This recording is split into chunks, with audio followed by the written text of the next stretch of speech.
Hey there, everybody. Kind of a gray, stormy day so far up to this point, but it hasn't rained for the last hour, and I see a little bit of wind up there, but not enough that can stop what I'm about to do. I want to talk to you guys about something. Today is kind of a spur of the moment. I did something that I wasn't going to do, but we did, and it's right there. Ha ha! Oh yeah, so I was looking this morning, it's Amazon Day, and I saw that they had the Mini 3 was on for $700.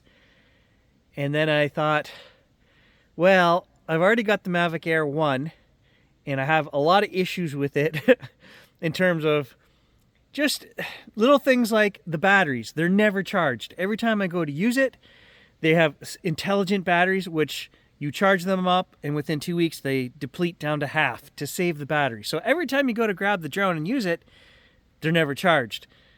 Those original DJI drones require a lot of maintenance. Every time you turn it on, it needs an update from DJI. And I mean every time. And GPS coordinates, adjustments, and just it's nonstop. It literally takes you an hour before you get flying. So I think I've been told, and through my research, I ended up not going with the 3 Pro. You guys see that? Oh yeah, Gary spent the money. I was like, there's one thing that made me spend the money on the 4 Pro, and that is that it has avoidance collision 360 degrees around this drone. So those little cameras on the front right there and on the back right there are fisheye, and they offer a full 360 degrees. There's sensors underneath as well. So the old Mavic Air that I had only had sensors in front, so it would stop you from flying into something. But as soon as you started to have the drone follow you or went sideways, it would run into a tree or branches or power lines or even a bird. I had a bird take my last drone out. So what we're going to do now, guys, without a whole lot of talk here, it's already been a whole lot of talk, I know. Okay, what I'm going to do is I've charged the battery for the drone, I've charged the controller, and I want to just turn it on and play with it for 20 minutes here. Then we're going to send it up, and we're going to go back into the swamp, which is probably to the far end of the swamp, a couple miles.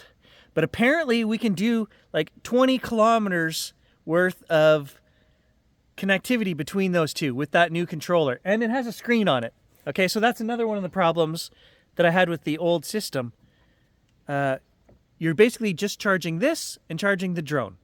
Before I had to have my phone charged, then have a connector between the phone and the controller, and it didn't go very far. If the drone hit the back of the swamp before, I have lost connection, and then the drone would hover there until it would give itself a low battery warning, and then it would try to return and land here. And one time it actually crash landed out there with 3 feet of snow, and Kaylee and I had to sweep the backyard until we found it. So, I have hopes we're going to have better luck with this. But I don't even know anything about it. I've never turned it on. I'm just going to do that. And the next thing you guys will see is some footage up there going out in the swamp if I get it working.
Well, as you can see, the sun came out.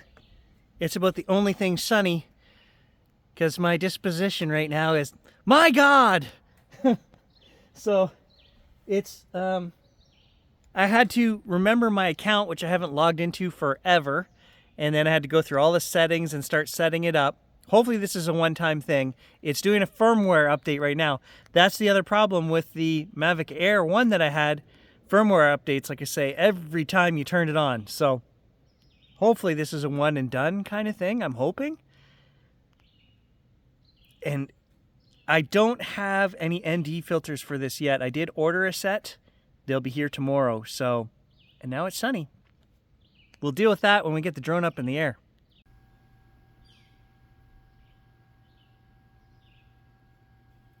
It's taking its sweet time.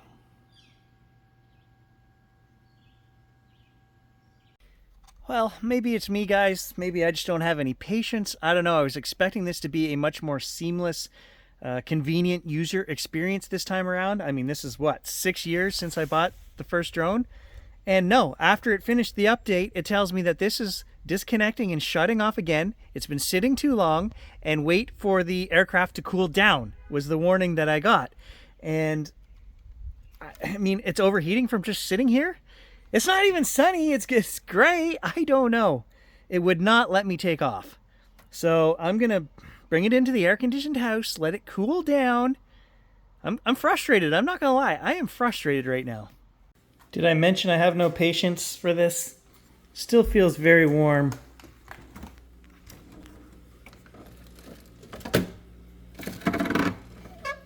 We'll fix your wagon. The guy at the store was like, just so you know, there is a 15% restocking fee if you open this and decide to return it. I'm like, oh no, I'm not going to return it. I'm going to use it. I'm going to love it.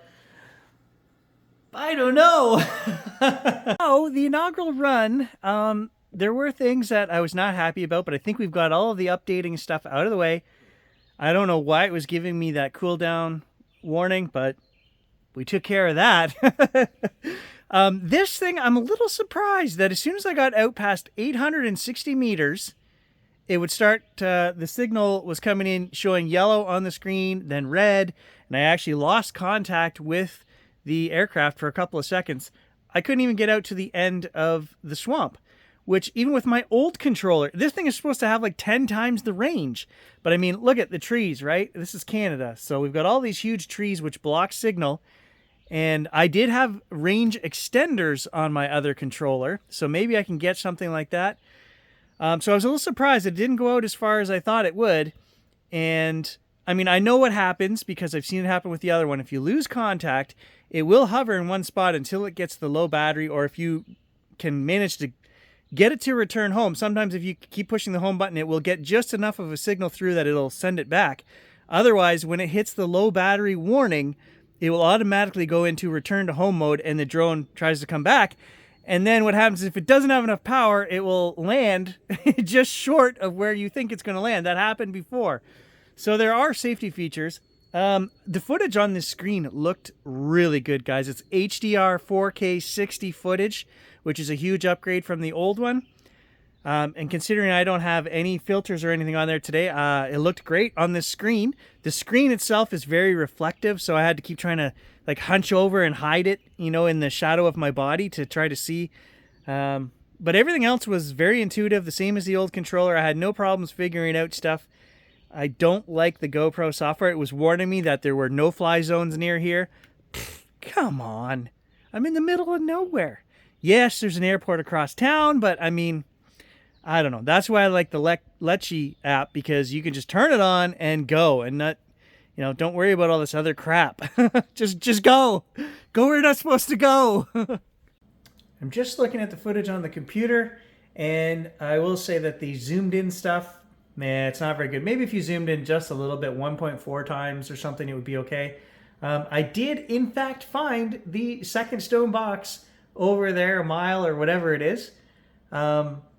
And just as I was finding it, the camera said the drone ran out of power, and it did a safety return to home. So I did find it though, and I'll show you guys that clip. If before, just as it ran out of power.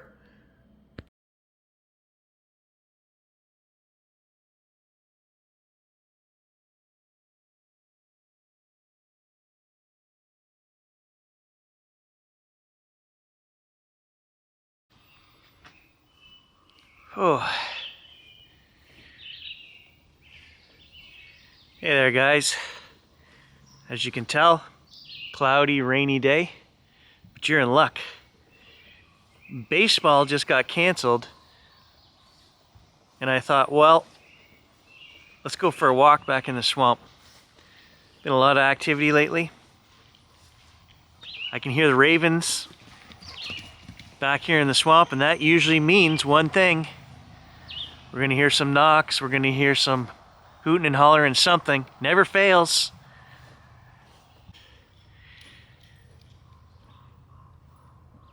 So there seems to be 2, 3, 4 ravens, I'm not sure. I can hear them calling back here a couple hundred yards.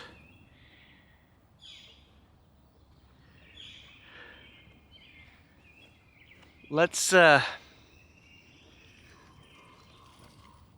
see if we can find them.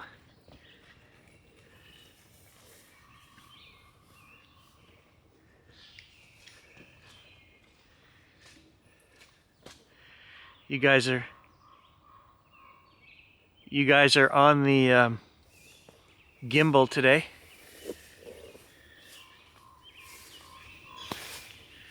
And the Sony EV1, which I haven't been using enough.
Oh my freaking God. Okay, this bug season just will not end, guys. I'm sorry. I cannot. I was gonna go back to the stone box. I need to make a correction from the last video. I said that I found a turkey feather, but it was obviously, upon further inspection, not a turkey feather. A few of you guys pointed out, and you're absolutely right. It was a feather from a barred owl, which we do have, as we know, lots of barred owls right now in the swamp. And I left it in the stone box back here, and I was like, well, let's go check and see if it's still there. I stuck it in the ground. It was sticking up. I can't do it. I just cannot do it. I'm literally 5 minutes down the trail, and the mosquitoes are swarming me by the freaking 100 right now. I can't do it. I'm sorry. When is this bug season going to end? I don't know, but it's not ended yet. And we are getting out of this swamp. Oh, man. It's so frustrating. I want to make videos. I want to go back there. I want to explore. I want to get recordings of the audio. For the love of God, after 6 years, finally maybe get something video-wise. You know, I'm willing to try. I'm willing to suffer.